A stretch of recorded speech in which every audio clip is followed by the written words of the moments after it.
RNC Chair Reince Priebus joined us. Nice to see you, sir. Hey, Greta. Well, I guess I'll give you a fair chance to respond since we just did a couple swats at your party. Yeah, well, I mean, I think it's more laughable that what he's doing. I mean, he's taunting the GOP while Vladimir Putin is running laps around him, and he's spinning like a top. It is a president, as the Washington Post said this morning, that's living in fantasy land, both, I think, in domestic policy and also now in foreign policy. So, look, we're going to have a verdict coming in November, and we'll get to 51 votes in the Senate, and hopefully we'll be able to undo some of the damage that the president's done to this country. Do you really believe the Republicans would take the Senate?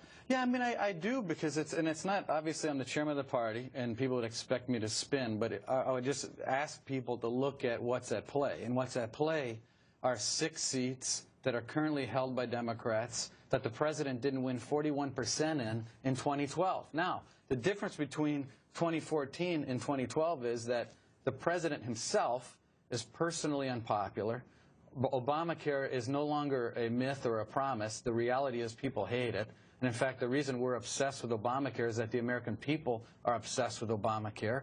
And undoing Obamacare this is, I think, the right thing for this country for us to do and to pursue. Is that going to be a bigger issue come November than, I mean, always when you're in the midst of a crisis, you think that, you know, like foreign policy to me seems like a very important issue people vote. But I guess when they vote, they don't necessarily vote that. They vote more their pocketbooks and anything. But come November, you still think Obamacare is going to be the one? It's absolutely the one. I mean, look, we got Harry Reid saying that all these stories about Obamacare are just lies. So, okay, the millions of people that have lost their coverage. I'm surprised you said that, aren't you? Well, I am, but, you know, apparently it's all lies. But look at what's happening now. You've got senators, Democrats, across the country suing to pull down ads with people who are affected by Obamacare. That's how afraid they are of this issue. And so, I mean, this is what's going on. Now you add in this foreign policy issue. Look, we don't want the president to be weak. I'm not cheering for President Obama to be weak.